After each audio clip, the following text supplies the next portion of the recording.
Okay, so kung naalala nyo, sinabi ko earlier this year to. Ito na ang sasabihin ko na best value smartphone of 2024. Yes, ngayong kaaga pa nga lang. And mukhang binabawi ko na ngayon yon kasi eto na nga. Unless something else crazy happens this year, yeah. Para sa akin, eto na. This time, eto na talaga. Ang best value smartphone of 2024. Ang Poco F6. Not the Pro, yung regular na F6. So, kung napanood yung shorts video ko, yung 8S Gen 3 na nasa regular na F6 kumpara sa 8 Gen 2 ng F6 Pro is almost the same performance, at least according sa Nano Review. Yes, according sa Nano Review is magkapareho lang ng performance yung 8S Gen 3 na nandito and yung 8 Gen 2. Yes, yun nandito sa S23 Ultra ko. I'm not salty about it. I'm happy about it kasi that's really insane. So ito nga yung regular na Poco F6. Pagdating kaagad sa performance, in-expect ko magiging sobrang halimaw ng performance na ito. Flagship level as the same with the X6 Pro. Ngayon, kagandahan kasi dito, well, yeah, this is a bit more expensive kumpara sa X6 Pro. Ito naman, Snapdragon yung chipset nito. So, sa mundo ng mga emulators, mas optimize sila for Snapdragon chipsets. Not to say na bad value na ngayon, yung X6 Pro, or around 15 to 16K, it's still insane. Tapos ito naman, around 17 to 18K, which is, well, more insane. So, flagship level na display, na-expect ko din dito. Solid cameras, especially for a mid-range smartphone. And battery life should be significant better compared to last year's F5 naman. Since, well, more optimized to. Should be. And props nga pala sa Shopee, in-order ko to ng 23rd. Yeah, May 23rd. Kakadating lang ito kanina, May 29. In-expect ko, abutin to ng 1 month bago ko ma-receive. Pero hey, about 1 week lang. So, very nice. And unbox na nga natin to. Wow, sobrang reflective naman yarn. Here's the thing din pala sa mga gantong packaging. Ang dali netong ma-fake na sealed siya. Kasi, well, obviously parang plastic seal lang to. Or plastically vacuumly sealed. Hindi ko alam yung term mismo. So, Poco F6. So, available to in 3 color options. Yung binili ko nga is yung titanium. 8GB to 56. And no micro SD card expansion, unfortunately. And wala ding jack, which ironically is a feature na present sa mga more budget smartphones. Pero ganun talaga. So, tingnan natin kung ano yung case na kasama nito. Yeah! Good job, Poco. Hindi siya yung mga soft clear TPU case. As with the X6 Pro, very nice siya. Simple lang. May Poco logo nga po tayo dito. Yan. Very nice. Quite nice. Simple lang. Textured ito. So, for the most part, hindi mo naman kailangan bumili ng wala na case. Although, kung gusto mo mas protected yung phone mo with a thicker case, nasa yun na yun. Pero this is a really very nice case, man. Usual books and shit. Yung semi-ejector nga, nandiyan. Yeah, sorry, I sounded so fucking gay. And here we have the phone itself. Uy, ganun lang siya. Parang medyo tinipid ni Poco yung packaging dito. Pero yun nga, 8S Gen 3. 120Hz AMOLED, 90-watt turbo charging. 50 megapixel with OIS, Bernas. Mukha nga, mga kaibigan. Oh my God! Hindi nila nilagyan. Yes, kaibigan, hindi nila nilagyan ng basurang 2 megapixel macro depth. Basta yun. Yung isang to kasi is ultra wide. So, good job, Poco. Although sobrang necessary nito, well, yung para sa flash na, well, it might fool you into thinking it's a third sensor, but it's not. Legit na, it's just shit. So what else is in the case? Ito ngang Type C to Type A, as always. Saan ako nag-Type C na? Type C sila! Hindi, Type A pa din. And ito nga yung 90-watt na brick. A very chunky boy. Not gonna lie, sana ginawa na lang ng Poco na white. Yung sa mga color options nila is white. But ayan nga, medyo iba nila. Yung Poco branding nandito ngayon, 50 megapixel OIS, nakalagay nga dyan. Konting pa B-roll. I'm just glad na hindi na siya yung glossy finish na ginawa nila tulad sa X6 Pro. Thumbs up. Sobrang thumbs up neto, actually, Poco. Very nice. So, plastic back, plastic frame, tapos Corning Gorilla Glass Victo sa harap kumpara sa Corning Gorilla Glass 5 sa X6 Pro early this year. So, power button na, well, And volume rockers, nice and clicky actually. Very nice. Good job. Kahit plastic siya, it's nice and clicky. Although, fortunately, hindi siya physical side-mounted fingerprint scanner. Under display fingerprint scanner rin nandito, which I would have wished to be physical kasi, you know, ang daming added functionality doon, like simply tapping it, hindi press tapping, as with the Poco F5 from last year.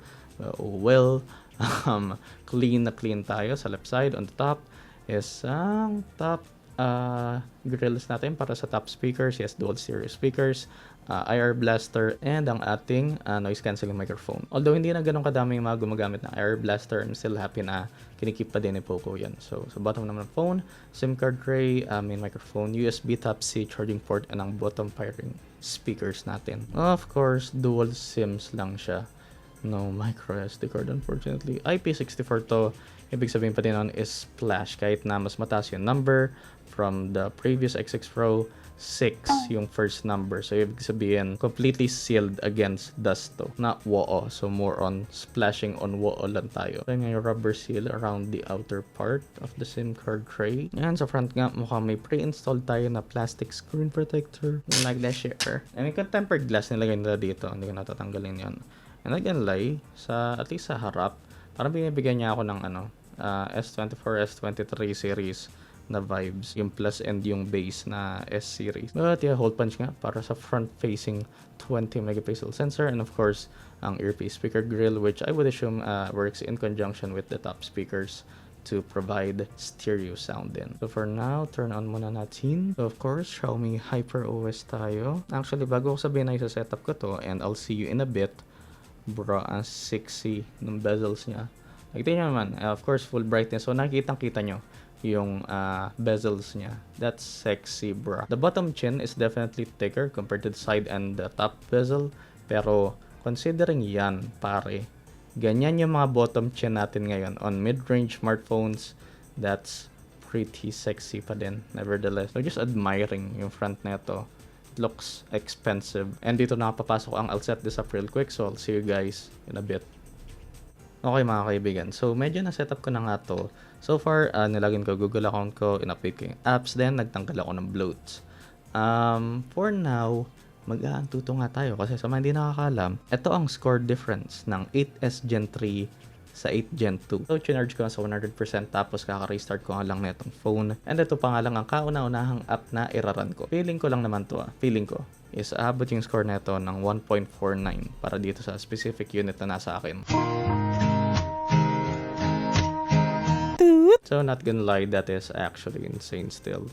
1.4 sa Antutu. But of course, hindi pa din yan parang indicator ng real-world performance. So, we shall see. Tatry ko ngayon, moving forward siguro is yung Wuthering Waves. Well, nasabi ko sa sarili ko na lalaroin ko on launch, pero ayun, hindi ko na natuloy yun. I'm not sure if it's as demanding compared to Genshin, pero yun nga, yung magiging test ko sa ngayon. At least feeling ko mabilis siya mag-download kumpara sa Genshin din. So, balikan ko ulit kayo in a bit. Okay, so nagbabalik na mga kaibigan. And as nakita nyo, running na ang Wuthering Waves. Pretty much yung feel niya is similar sa Genshin. Although, ayokong sabihin masyado maaga na mas magandang graphics nito. Pero, definitely good-looking game to. So, ito yung currently yung graphic settings natin. Yan, nasa highest tayo pretty much. 60 FPS and iyan nga. And so far is smooth naman ang gameplay natin. Wait, pwede mong patayin yan. It may seem all nice and quiet here now, but you never know when a tacit discord might pop up out of nowhere. Oo naman so far.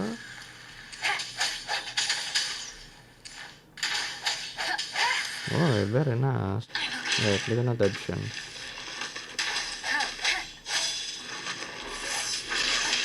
Huh? Speeding up, swift and resolute. Strike from the shadow, the end has come.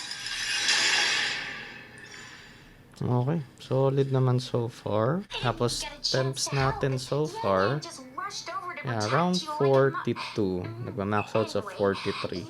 Very nice. That's pretty good considering this is basically a flagship performing chipset. But of course, more on that's a full review ko neto, which will be in about 1 week after me unboxing this. And of course, since kaka-unbox ko lang din neto, bukod sa chipset, 8 gigs of memory, UFS 4.0 storage, is, yan, napaka-smooth niya nga mga kaibigan. Very nice. Napaka-snappy. Dito naman sa display settings is, of course, dark mode since AMOLED nga to, deep blacks, and 120Hz. Hindi ko maalala sa X6 Pro kung meron ng gantong option nun sa HyperOS, pero may option ka na nga para mga specific apps lang will run in 120Hz. And of course, para sa duration na review ko is to turn off ko nga ang memory extension. Yeah. And para mapakita na din sa inyo real quick ang itsura niya with the case on. So, simple lang pero mas maganda siyang tignan dun sa at least, well, yung design mismo ng Poco F6 Pro is parang mas eleganteng tignan kumpara dito. Pero that's still quite nice. Tapos under display fingerprint scanner, it is fast and accurate for the most part. And display gets really bright. Of course, considering this is an AMOLED. And I would assume na hindi magiging problem ang outdoor readability para sa display na to. So, dito naman si cameras. Quick camera test tayo. Si Plan Kun. So, yan. And quick selfie na din. Of course, yung vertigo sa camera system neto on my full review. And para naman sa 5,000 mAh battery neto, I would assume with the 8S Gen 3 that's in here is siguro 40% left by the end of the day sa typical medium to heavy use ko. So about 6 hours of screen on time. Ito nga pala, munti ko na makalimutan is marinig nyo yung speakers neto. And obviously, yung sa speaker is something na ang hirap maparinig sa inyo since you're hearing it through my microphone tapos sa kahit anong device na papanood nyo neto. Pero ito ang speaker test natin. It's also the one that's promised 7 years of updates. OS updates, security updates, feature drop updates, and it's the one with really good cameras. Mostly basically unchanged from last year. So it does get pretty loud pero ang issue dito, it does distort quite a bit at max volume. But other than that, pretty solid speakers neto. Yeah, siguro that's gonna do it for now para sa unboxing and first impressions ko dito sa Poco F6. Ang para sa akin na, and pretty confident ako, ang best value smartphone of 2024. Gusto ko sana ma-direct comparison with the X6 Pro. Kung may mga pwede magpadala sa akin dyan na X6 Pro, hiramin ko lang pang kumpara. Charot. Pero, yeah, I'm just gonna work with the F6 for now. Of course, hintayin pa din yung full review ko nito by next week. As always, leaving a like is the easiest way to support the channel. Consider subscribing if you like my content and turn on notifications for all so you'll be updated on my latest videos. Thanks for watching, and I'll see you guys in the next one. Peace. Flip a bag, now I'm serving a Tesla. Going back, shawty with me, I stepped up. GTA for the ops, ain't no less stuff. Shawty born to be my angel, yeah, I'm blessed up. Cooking right up in the stew, got a